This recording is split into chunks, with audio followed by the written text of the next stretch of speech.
in the domain of the spirit beings. Before describing a true magical operation and evocation, I must make the reader acquainted with the spheres of the beings. A genuine magician is not allowed to do anything unless he knows fully what he is doing and unless he has a clear picture of what he intends to achieve. As the magician will have learned from the preceding chapter on the Book of Formulae, it is extremely important to know the correct handling and analogies of the magical implements, for without this thorough knowledge, their analogies and symbolism, it would be impossible to get any positive results. Further, the magician would not be able to find the genuine attitude for his meditations and to rise his spirit into the right sphere of consciousness. His magical implements would become an illusion and he would be lowered to the level of a common sorcerer.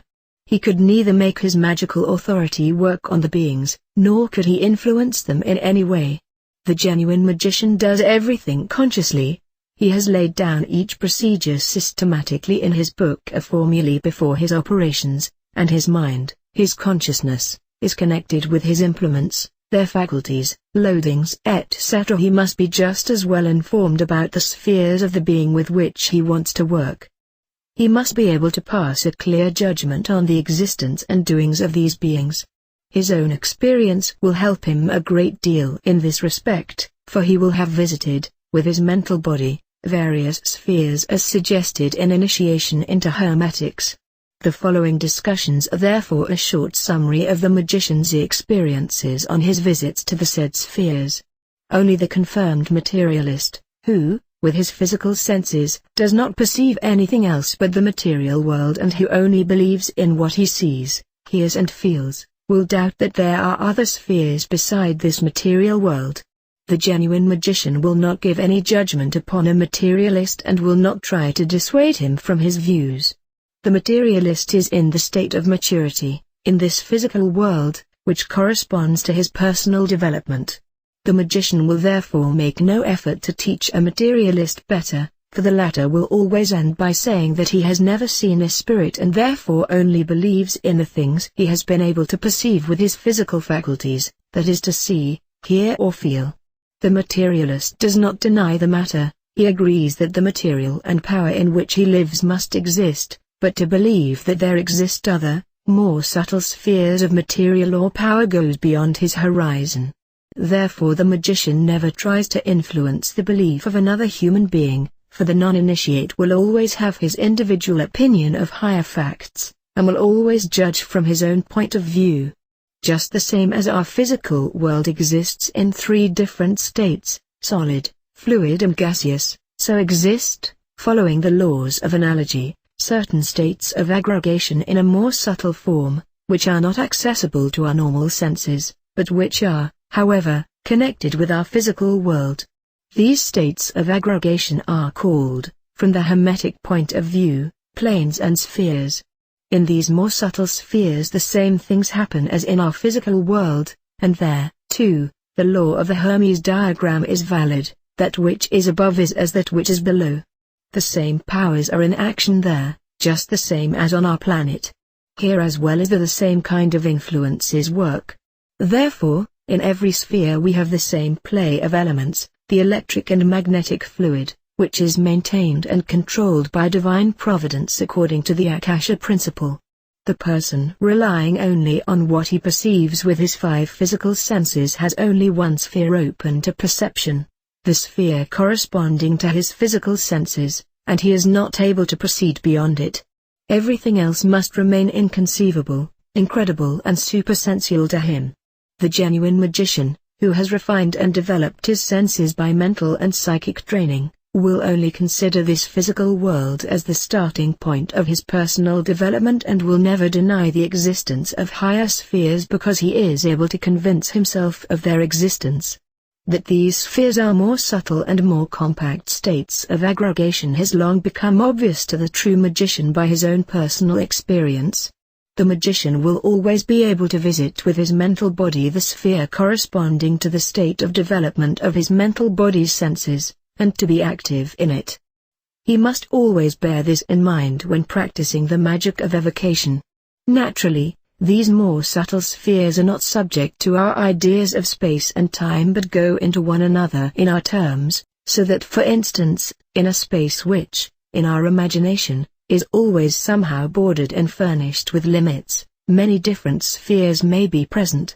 Depending on the grade of subtlety or density, there are innumerable spheres and intermediate spheres. To name them all here would be impossible. I will only mention those which are of importance for the practice of magic. Their graded density is called hierarchy. Before a magician plans to work on these spheres, he must have a conception of their hierarchy, and must be well acquainted with the sphere in which he intends to work, first theoretically and later, of course, also practically. But, above all, he must have a thorough command over the physical sphere before he proceeds to the more subtle one next to it. Each of these spheres of hierarchy have their particular influence on our physical world according to the laws of analogy. With regard to the planetary spheres, astrologers have discovered a somehow workable synthesis, but unfortunately the astrologers of today uses this chiefly only for semantic purposes, and it is hardly known that astrology actually only gives a partial explanation of the influences of these spheres, of planets and zodiacal signs. The astrological part of the higher spheres will not be dealt with here, for it does not come within the scope of this book. The true magician, however, will find a much closer relation between the individual spheres, if he deals with astrology, and will notice that astrology shows the true influences of the relevant spheres on our physical world, in their causes and effects. The grading of the spheres according to their grade of density and their qualities is called, in Kabbala, the kabbalistic tree of life.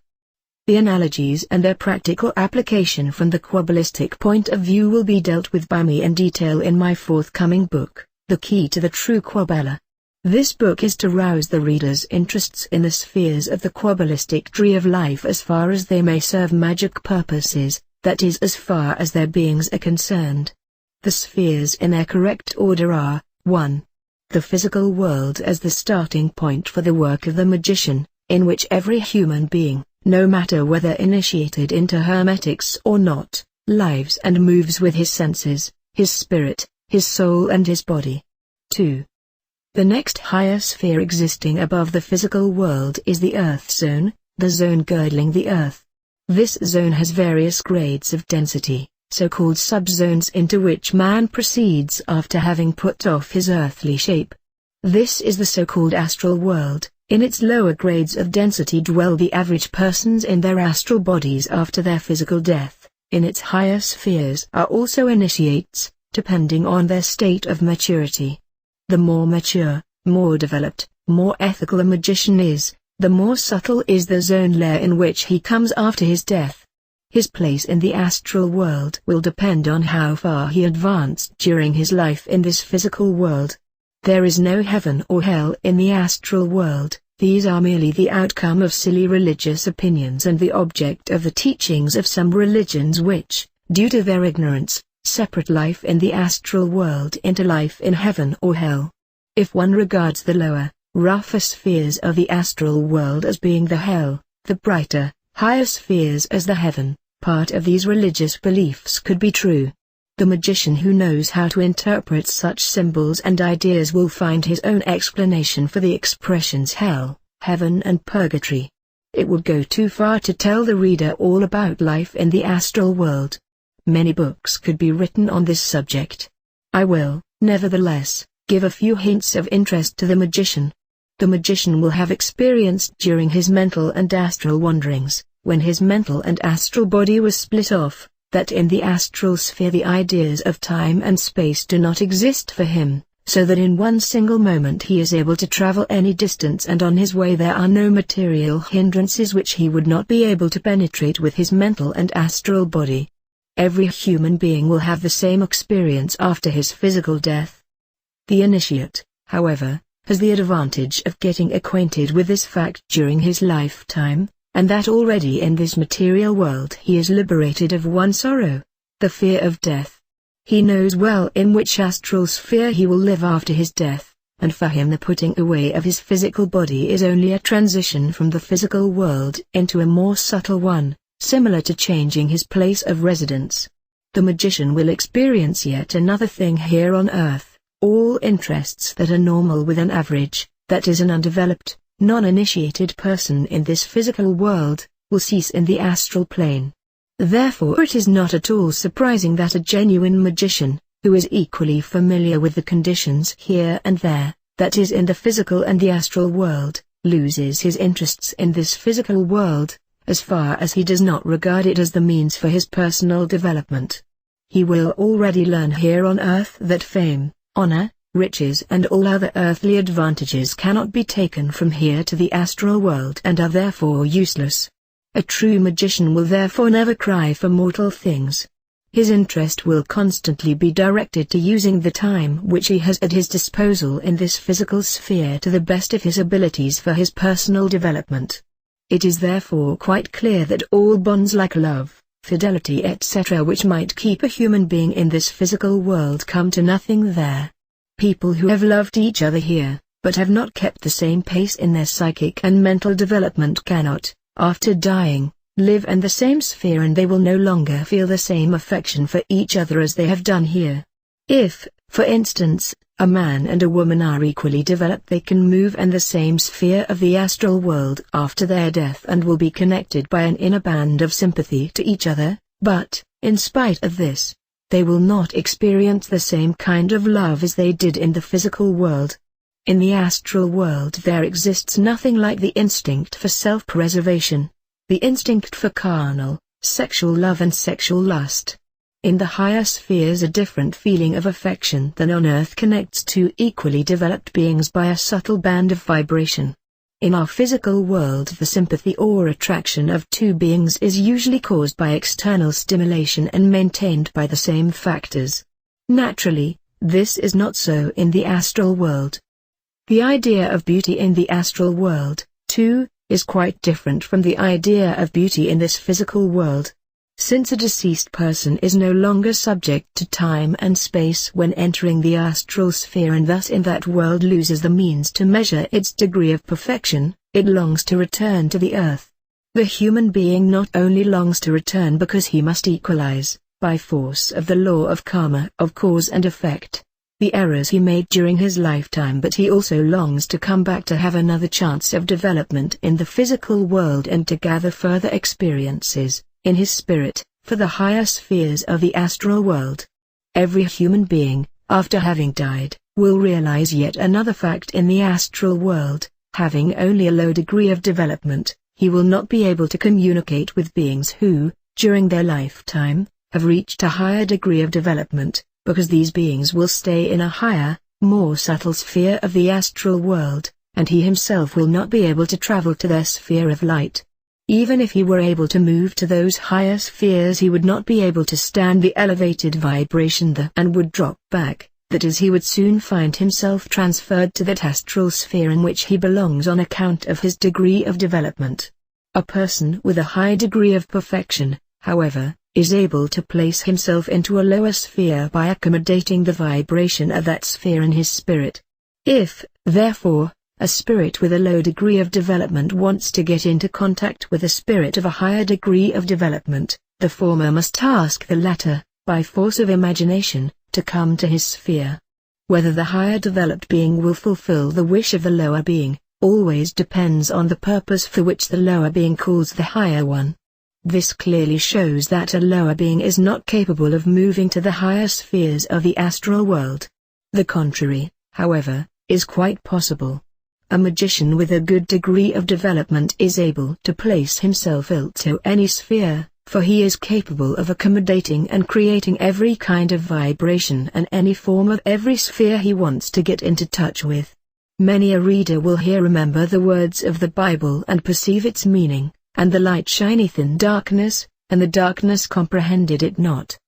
The experienced magician knows that the physical body is sustained by food, that is, condensed elements, and that the breath connects the astral with the physical body by the so-called astral band. Therefore he is also aware of the fact that as soon as, at the moment of dying, a person's breath stops, the separation of the astral and mental body from the physical body takes place.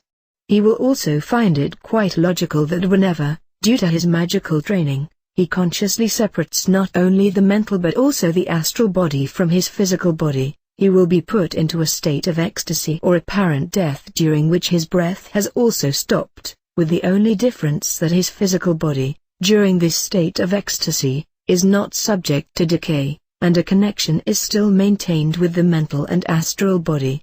Since the magician can have power over life and death, if approved by divine providence, he is able to restore this connecting link in order to make a dead person live again, similar to the saints, who, as we know from history, have been able to do the same. I have already dealt with this matter in detail in Initiation into Hermetics. If the magician has experienced his physical death, there is no reason why he should return to the physical world, and he is not desirous of restoring the band between the material and astral worlds. Of course, there are also magicians and sorcerers of lower degree, who consciously try, from the astral world, to build again the link between their astral and their physical bodies. But because they lack the necessary perfection enabling them to condense the light sufficiently, their success must remain a partial one. Usually such beings, clinging to their physical shape, try to evade the preconditions for such a realization and vampirize the electromagnetic fluid, vital energy, from living bodies in order to accumulate it in their abandoned physical bodies, assuming that in the course of time they will be able to revive them. The physical body laid aside by such a being in the manner indicated may be saved from decay for centuries. History gives us many examples of the conservation of deceased persons, and science cannot yet give any satisfactory explanation for this. Such vampires are, from the Hermetic point of view, to be pitied, and the religious belief of those days did well in destroying such bodies which did not decay. Usually only by this destruction, such a body was usually pierced with a wooden spear or its head cut off and the body itself burned, was the spirit of such a body freed from its bondage. The sagas of the werewolves, too, can be explained from the Hermetic point of view. The procedure was the same, only that at the moment of vampirizing, the astral body took on the shape of an animal in order to evade recognition by the possibly sensitive person who was vampirized. In summing up, in the physical world the physical and the astral bodies are kept together by food and breath, and all the three parts, body, soul and spirit, are strengthened from the higher spheres by more subtle material elements during the sleep. In the astral world, on the other hand, the astral body is enlivened by the impressions it gets by material vibrations in the astral sphere. If a human being is returning from the astral world into the physical world, then the band between the astral and the mental bodies rends so that the being dies that to be reborn in our physical world. The act of dying there is similar to physical death. The astral body is no longer fed by the mental body with impressions from the astral world. The process of decay of an astral body takes much longer than that of a physical body, and an astral body may go on to exist for many years, according to our chronology, without being maintained by the respective spirit. Other beings, usually demons, like to take possession of such corpses in order to play tricks with them. During numerous spiritistic sessions the astral bodies of dead people have appeared which were abandoned by the spirits of those dead people a long time ago and have since been controlled and used by a demon. Only a well-trained clairvoyant who is able to distinguish an astral body from a mental body by the help of his well-developed mental senses can discover the truth. Such demons like to fool people, play tricks on them and make all kinds of mischief. All imps and spooks, phantoms, hobgoblins, and the like, proceed in the same manner. I have already discussed this matter thoroughly in Initiation into Hermetics. Normally, an astral body slowly dissolves to its elements, the so-called astral corpse is sucked up by the elements, becomes more and more transparent, similar to a sieve, until it finally totally decays into the material of the individual elements. Besides man, who after his death betakes himself to the astral plane, many other beings dwell in the earth zone. Apart from those already mentioned, for instance elementals, larvae, phantoms, goblins, there also exist, in that zone, the beings of the elements. I shall deal more with these individual beings of the elements and their heads in the chapter dealing with hierarchies. Each spirit which wants to declare itself in one way or another must pass through the astral world, regardless from which sphere it comes, even if it should live in the highest spheres. For the zone girdling the earth is the first zone beyond the physical world. In Kabbalah, this zone is also called Malkuth, that means kingdom. I shall have more to say about this in the Key to the True Kabbalah. In the astral world of the zone girdling the earth, the same powers exist and are at work as in the physical world. They are, however, more subtle. Also there dominates the element of the fire with its salamanders or spirits of fire, the element of water with its water spirits and undines, the element of the air with its fairies and sylphs or spirits of the air, and the element of the earth with its gnomes or spirits of the earth. All the beings in the astral sphere of the earth zone move about in their respective elements just as the fish in the waters of the earth moves about correspondingly in its element. Each element is positive and negative beings, so that we may talk of good as well as of evil salamanders. The same is true of the beings of the other elements. In reality, however, there exists neither good nor evil, for divine providence created nothing bad or inharmonious. It is only a human comprehension to assume this. From the Hermetic point of view, the one kind of beings have good, the other bad influences, thus have its good and bad effects respectively. These beings are, in the astral world, the tools for the things that happen in our physical world. They are the cause of all effects in the astral body of each being, no matter whether initiate or non-initiate. The actions and doings of the element of air and the element of fire in the astral sphere cause the astral electric fluid. The actions and doings of the water element and the element of the earth cause the astral magnetic fluid. The beings use the fluids in order to create the effects, or, better said, the causes in our physical world. The Akasha principle of the astral sphere keeps all the elements of the astral sphere in harmonious equilibrium. If a being of the astral sphere wants to influence our physical world, no matter whether it be a spirit of the elements or a human being, it must be capable of condensing both fluids, the electric as well as the magnetic, in such a manner that they are realized in the physical world. A well-trained magician who has a good command of the elements and fluids is able to carry out this act of condensing quite by himself, by the help of the imagination. When taking no active part in the work himself, he may have the condensation carried out by a medium from whom in this case, the spirits will extract, like vampires, the electric and magnetic fluid necessary to bring about the desired effect. As is well known, the difference between a being of the elements and a human being lies in the fact that a being of the elements consists of only one element, whereas a human being is composed of all four elements, plus a fifth one. The Akasha principle. An elemental being can only work with the element and the fluid to which it appertains. A human being, however, may become acquainted with all powers and may learn to control them. But in both cases, whether being of elements or a human being, divine providence or the Akasha principle is the determining factor. However, a human being is capable of incarnation. A being of the elements is not able to do this by itself. The astral body of a being of the elements breaks up into its element. A human astral body dissolves into the four elements. Another difference is the fact that with the moment of death an elemental being ceases to exist, for its spirit is mortal. Man, who is something like a small macrocosm, possesses, since he has been created in God's image, an immortal individual spirit. Although it is possible to make, out of a being computed of only one element, a four-element being by special magical operations and to give it an immortal spirit, a true magician will do this very seldom, and never without special reasons which must be valid enough to be justified before divine providence. The Akasha principle of the astral sphere determines also the reincarnation into the physical world of a human being living in the astral world. The astral material of light, usually called astral light, is the most divine emanation in the astral world. To initiates who see the divine principle of the astral world, this light principle appears as bright as the light of the burning sun or as the sun itself, provided they were in the physical world able to behold divine providence in the light without having their deity transformed into a particular shape. The individual religion of a person has its due place in the astral world insomuch as he has attributed a certain shape and name to his deity according to his religious views in the physical world. Atheists feel no necessity for a god even in the astral world and are therefore not able to form an idea of the deity there. Nevertheless, they long for something higher, much like a thirsty man longs for water.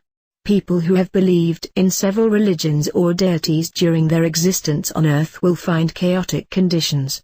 They will have a difficult time there, if they are not able to make up their minds to follow a certain form.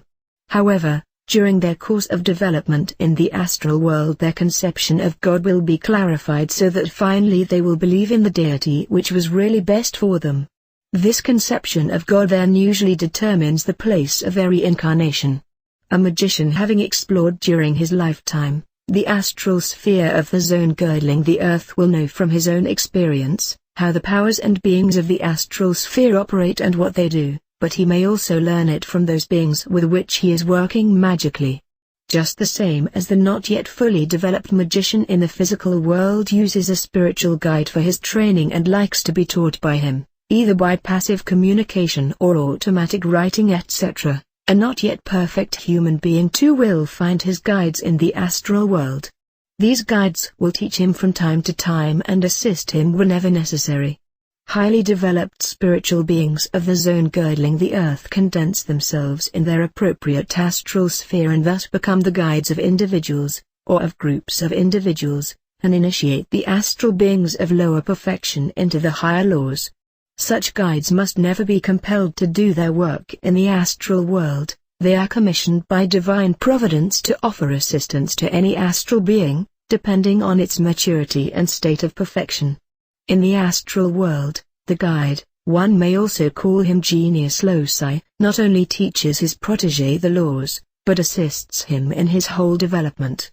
It sometimes happens that an astral man wants to do something at his own accord, but is warned at the critical moment by his guide or genius not to do anything arbitrarily.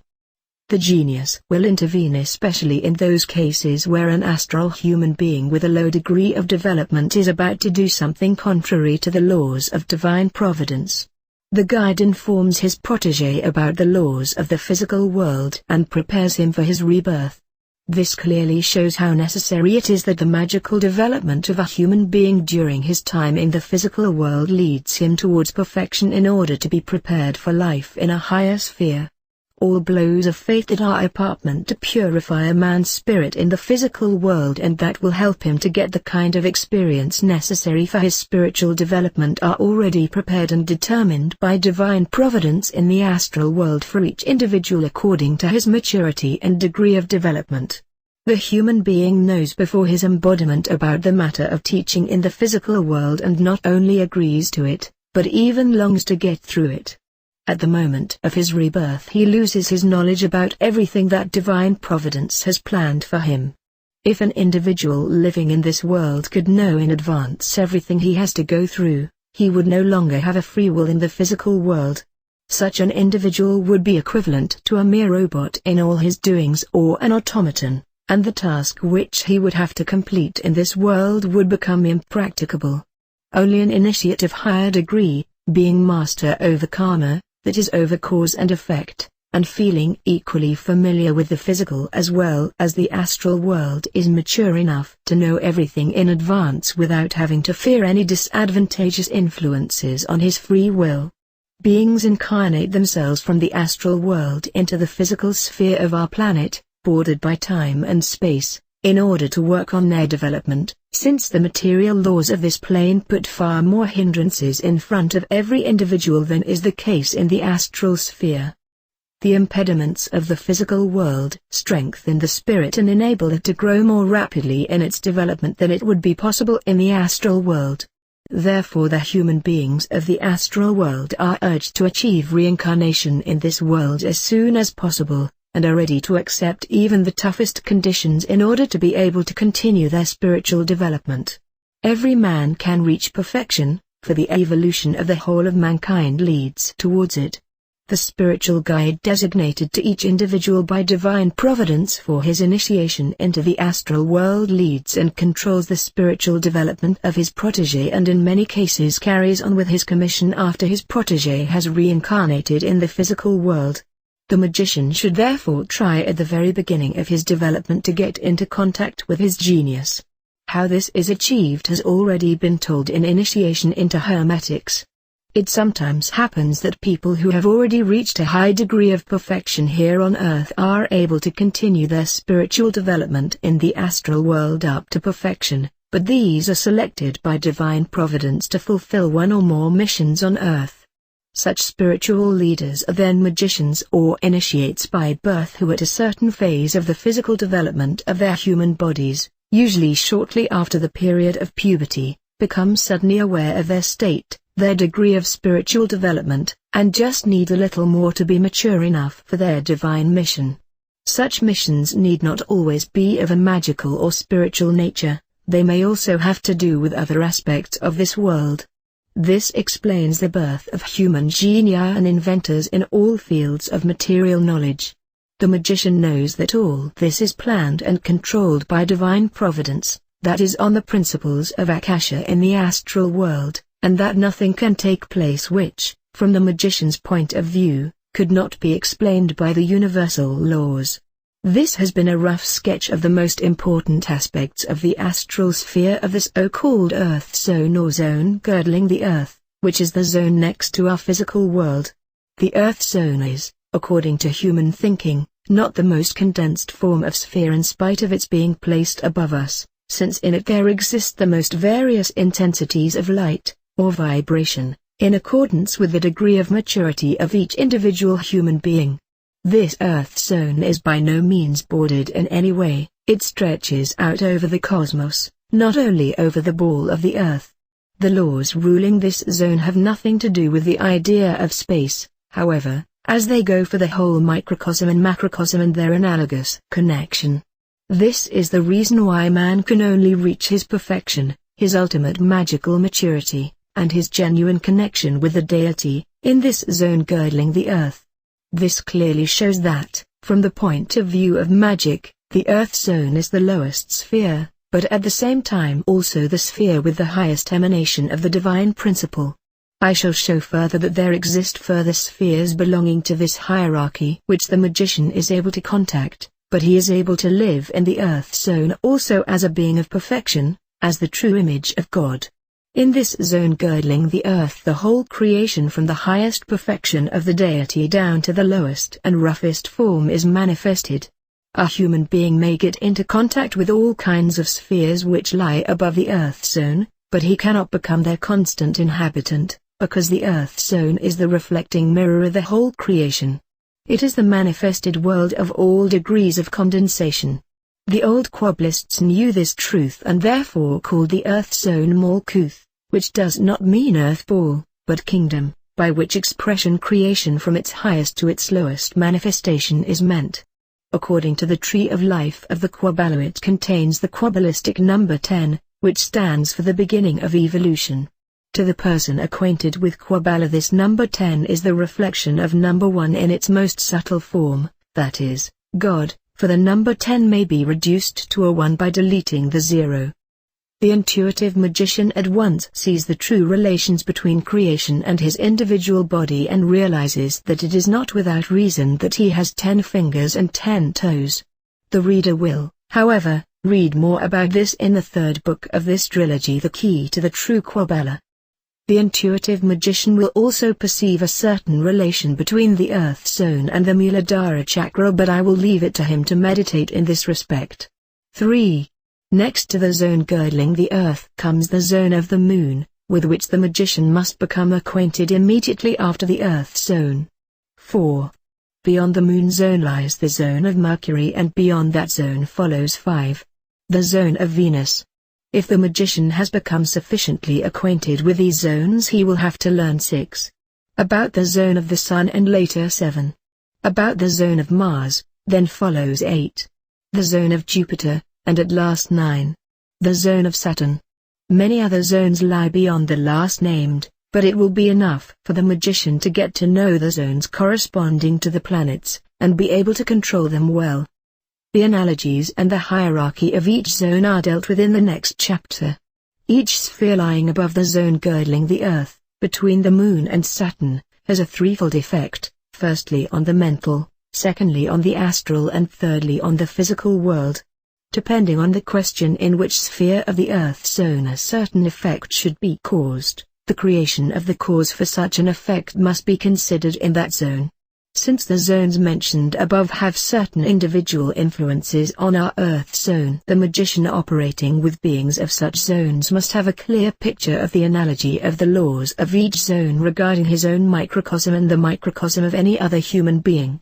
Each analogy of the zones to the micro and macrocosm must be quite clear to him, and he must know how to create the cause corresponding to the analogies with the help of the beings. In the magician's conception, each zone will not be a limited plane beyond the Earth zone, but all zones run into one another in the microcosm as well as in the macrocosm. The zones bear astrological names, but do not have directly to do with the constructions of the stars of the universe, although there exists some relation between the stars and their constellations, enabling the astrologers to draw their conclusions for mantic purposes or to find out unfavorable influences. I have already given some hints about the synthesis of astrology. Each zone is inhabited in just the same way as the Earth zone already known to us. The beings of the zones have their special commissions and are subject to the laws of their zone, as far as causes and effects are concerned. In our opinion, there exist millions of beings in each zone. It is impossible to grade these beings categorically. Each of these beings has reached a certain degree in its spiritual development, a certain degree of maturity, and a commission has been transferred upon it according to this degree. A person without any magical development and without the necessary maturity is not able to proceed beyond this material world in order to get into contact with astral beings, not to mention getting into contact with the beings of superior spheres. There are only a few people in our physical world who, with their spirit, are able to penetrate the borders of human existence and to proceed to other zones. People who are able to do this consciously are called initiates from the point of view of Hermetics. An initiate is a selected person who, after many years of spiritual development, reaches the degree of maturity necessary for his commissions. A true initiate is not a philosopher who has reached maturity by mere theoretical knowledge. He is a person who, after constant strenuous training, has worked himself out of the crowd of average persons and has gained his knowledge by practice. Here the saying may well be applied, many are called, but few are chosen. However, nobody need fear any imposed limitations, and a diligent pupil of magic can reach perfection and become an adept after conscientious training. Each human being on this earth can reach the highest degree of perfection. As said above, only a few people will spiritually traverse the common sphere of the zone girdling the earth to visit the sphere next to it. These people are the leading heads in magic. They are the initiators and teachers with the holy commission and duty to help the individuals below them on their spiritual way. The same is true, by universal laws, within the 7 zones lying beyond the Earth zone. There also exist few selected individuals among millions of others living in those zones who, in their development, have reached the necessary degree of perfection to be the leading rulers or initiates there. Also the heads of the other zones have their rank, dignity and title, just as the initiates in the zone girdling the earth are honored by the post of dignity corresponding to their degree of maturity and their knowledge and take the rank of barons, earls, knights, dukes, etc. The magician will realize that these names for ranks and titles symbolize the degree of maturity of a being and certainly will not regard them as earthly ranks. Therefore, only the leaders, the initiates of the individual zones, are able to influence, with their causes and effects, our spheres, no matter whether mental, astral or physical. The way in which each individual being may influence our world will be dealt with analogously step by step in a further chapter on the hierarchy of the beings. Just the same as, in our opinion, there exist in the Earth zone positive and negative, that is good and evil beings, so is the situation the same in all other zones. The good or positive powers and beings are generally called angels or archangels, the negative ones demons or archdemons. The same kind of hierarchy is to be found with the negative beings. There are common demons, barons, counts, etc. The average person will have a conception of these beings corresponding to his power of understanding. In his imagination, angels and archangels will have wings, demons and archdemons will have horns. But the person well acquainted with the symbolism will be able to interpret this conception according to true hermetics. A magician knows that an angel has no wings in the literal sense of the word and will see the analogy in these wings. The wings are an analogy to the birds who move about freely in the air above us. The wings are the symbol of what is superior to us, the symbol of agility, liberty, freedom, and at the same time the principle of floating above us in the air, the element which is lightest and penetrates everything. The negative beings or demons are usually symbolized by animals with horns and tails, or by creatures that are half human and half animal. Their symbolism, on the contrary, stands for the opposite of what is good, the inferior, incomplete, defective, etc. The question of whether these beings, positive or negative, in their own spheres actually have the shapes attributed to them by men, and meet each other in these shapes, may be left undecided to the non-initiate. The magician who is capable of visiting these zones by mental and astral traveling and who is able to influence himself with the vibration of these zones so that for the time of his stay he is like an inhabitant of the respective sphere, will have found out that this is not so. Without losing his individuality, he will find quite different shapes there, which cannot be expressed by words. He will not find personified beings and their leaders there, but powers and vibrations that are analogous to the names and qualities. If he tried to concretize, from his individual point of view, one of these powers, or give it a shape according to his power of understanding, that power would appear into him in a shape equivalent to his power of symbolic comprehension, no matter whether positive power, alias angel, or negative power, alias demon. A magician working with beings will make the beings perform the causes in that zone in which he exercises his influence. The work of a kabbalist is different. The latter places himself, with his spirit, into the zone in which a certain cause and effect is intended. Though he, too, masters the laws of the zone, he does not need the interposition of the beings for his purposes, but does everything by himself with the help of the kabbalistic word. There will be more about in my next work, The Key to the True Kabbalah. The principles of a kabbalist's work are quite different. The magician, however, in his present state of development, cannot, for the time being, do otherwise than go on making use of beings up to the point where he has reached a higher degree of development. Each kabbalist must first have become a magician, in order to be able to work differently and more advantageous by later. If a magician calls a being whose shape he does not know into the earth zone or into our physical world from another zone, then such a being, provided it wants to take on a visible shape at all, must take on the shape appropriate to its qualities in order to get into contact with the magician.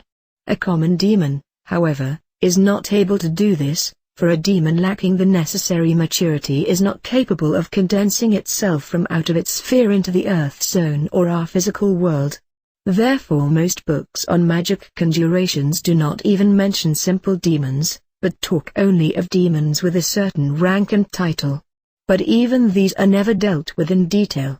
In this connection, one may raise the question of whether a being living in another zone would be able to call an initiate, a person of spiritual rank, into its zone. Such a question has to be denied from the Hermetic point of view, for a human being, and especially an initiate, is a godlike creature symbolizing in miniature, the macrocosm and representing the complete authority in the microcosm and macrocosm. A magician can therefore never be forced to do anything by any being, whatever degree of perfection it might have, with only one exception, divine providence.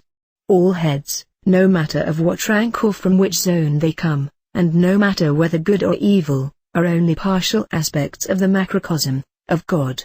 Without permission of divine providence no being is able to urge its will on the perfect magician who has reached the connection with God. This again makes obvious to the magician the true value of man, especially of the man connected with God, and his significance within creation. If a being of another zone wishes to enter the earth zone or our physical world because divine providence has ordered it to do so or because it is its personal desire, no matter whether in a mental, astral or physical way, then such a being or head, irrelevant of its rank, must take on the shape appropriate to the qualities of the sphere from which it comes. An angel, for instance, who has love as its main quality, will appear as a perfect beauty. A being whose qualities are severity and strictness will have to appear in the shape appropriate to these qualities. It is exactly the same with beings of negative qualities. Depending on the negative qualities they represent, they will have to take on, when appearing in the Earth zone or on our physical Earth, the shapes which symbolize these qualities. The appearing shapes of these beings, no matter whether good or evil or from whatever zone they come, will enable the magician who is well acquainted with symbolism to tell their qualities. The qualities of a being, its appearance and symbolic representation, is fully appropriate to its name, and according to the law of analogy, so that even a being of the highest rank is not able to give itself a name unsuitable to its qualities. The magician, especially if acquainted with Kabbalah, is capable of thoroughly checking the analogies according to the law of analogy and of determining whether the assertion of a being is true or not. No being, not even the worst and the most deceitful type, will ever dare to tell the genuine magician a name which it does not really possess, and it will never dare to appear in a shape other than the one corresponding to its qualities. The genuine magician, however, is naturally free to order the being who has appeared in its true shape to change its shape into one desired by him.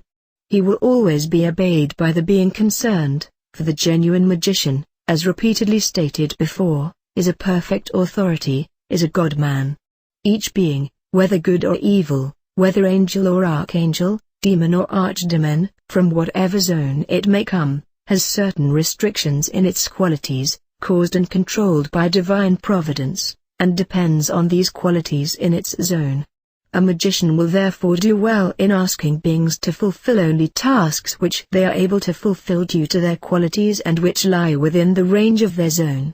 The magician must then know well all qualities, faculties, causes and effects, powers and influences of each individual zone, and have them under his control in order to avoid making the mistake of asking a being to do something outside of the range of its zone.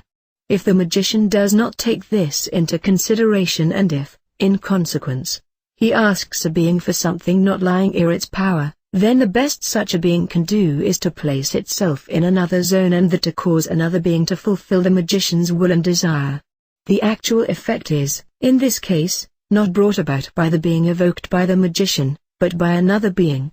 The absolute will of the magician is thus not directly expressed, as the effect takes place without his knowledge. I shall give some more details on the various shapes in which beings normally appear etc. in the chapter on hierarchy. The magician might also be interested to learn how a being of another zone is able to bring about the desired effect in our physical world, be it mentally, astrally or physically. Since the will and desire of the magician is analogous to the qualities of the zones which he is dealing with, the commissioned being prepares the causes necessary for the effect in the world of causes of its own zone with the help of the electric and magnetic fluid, similar to the procedure of vaulting, as described in Initiation into Hermetics, or directly by word power, cosmic language, and leads it through the world of causes of the relevant zone into the world of causes of the Earth zone, condensed by imagination, and from here, depending on the kind of effect it should cause, into the mental, astral or physical sphere. This is the actual procedure in respect of the beings capable of making their influence work from their zone into our sphere. A spirit being, however, is not able to do anything on its own accord or by its own will to influence our sphere. Only the strict order of a magician given with his absolute authority enables a being to influence our sphere effectively from its zone. By doing so the being cannot be made responsible for anything. Every responsibility lies with the magician. To make it yet clearer, the work done by a being is the same kind of work which a servant does for his master. Of course, a true magician will never dare ask a being, especially a negative being, to do things causing negative effects, for although he has become the master of life and death, the master of the laws, divine providence still controls him, and he would have to atone immensely for evil deeds which he could not account for. One might now ask why a magician uses an elementary, astral or physical being mentally, astrally or physically, for his operations in our world or sphere, or in another sphere, and why he does not prefer to work with the power he has himself acquired and so to cause the desired magical effect. He is, in fact, able to cause certain effects when operating in the mental sphere by elementals or volts, that is by electromagnetic fluids, and he is also able to generate a certain physical power by various operations with elementaries and to bring about in this way some physical effect. The difference in the procedure lies in the fact that the powers, beings, elementals, elementaries etc. generated by him cannot operate independently, since they possess no intellect. The beings of any other zone, however, are, because they are intelligent creatures, able to carry out jobs for which a certain degree of intelligence is necessary. In those cases where a magician can do without any such being in obtaining his goal, he will naturally desist from employing a being from another zone to fulfill his purposes. He will, above all, evoke beings in case 1. He wants to demonstrate his authority over the beings and 2. In order to get full information on the zones from which the beings come. Every experienced magician who leaves the physical world either with his mental or with his astral body to visit the various spheres of the Earth zone, or even to visit other zones, will realize that the beings of all zones, irrespective of their qualities and faculties, speak a universal language, called metaphoric or language, i.e., the language of imagination. This is the reason why all beings can make themselves understood by another. Any average person may moreover experience this the moment he leaves his physical body, for he is then able to converse with any person amongst the dead, no matter to which nation he may have belonged before. If a magician wishes to say something in a sphere lying outside our physical world, that is if he wants to form ideas there, he will also do that by way of mouth, but no sounds will come out of his mouth. In place of sound vibrations pictures manifest themselves which then can be perceived by any being. If, however, a spirit being is embodied in our physical world, that is if it has left its zone to get adequately condensed in order to be visible and audible, then this metaphorical language is at once translated into the language the magician knows. This means that should a magician call, by condensation, from the Earth zone into the physical world, a person who before his death was of Chinese, Indian or any other nationality, he will find that such a spirit has a perfect command of the language the magician himself speaks. A religious person will remember that the apostles and disciples of Christ who, after the death of the Savior, were filled with the Holy Ghost, were able to speak in all the languages of the earth. This expression of the Holy Bible filled with the Holy Ghost clearly means that the apostles, the disciples of Christ, were, by the enlightenment of the Holy Ghost, at that moment in the astral world and therefore able to translate the metaphorical language into any other desired language. This is no miracle, for it lies in the faculties of every being. Every person who has some idea about hermetics will know that the metaphorical language is the language of the universe, and that the ancient peoples made abundant use of this metaphorical or cosmic language. The hieroglyphs of the old Egyptians are a striking example for this fact. That the words expressed by the metaphorical language had a strong magic effect, cannot be doubted. And it is not without purpose that the people of the Orient and others made so much use of the metaphorical language, for within the borders of their countries stood the cradle of all hermetic sciences.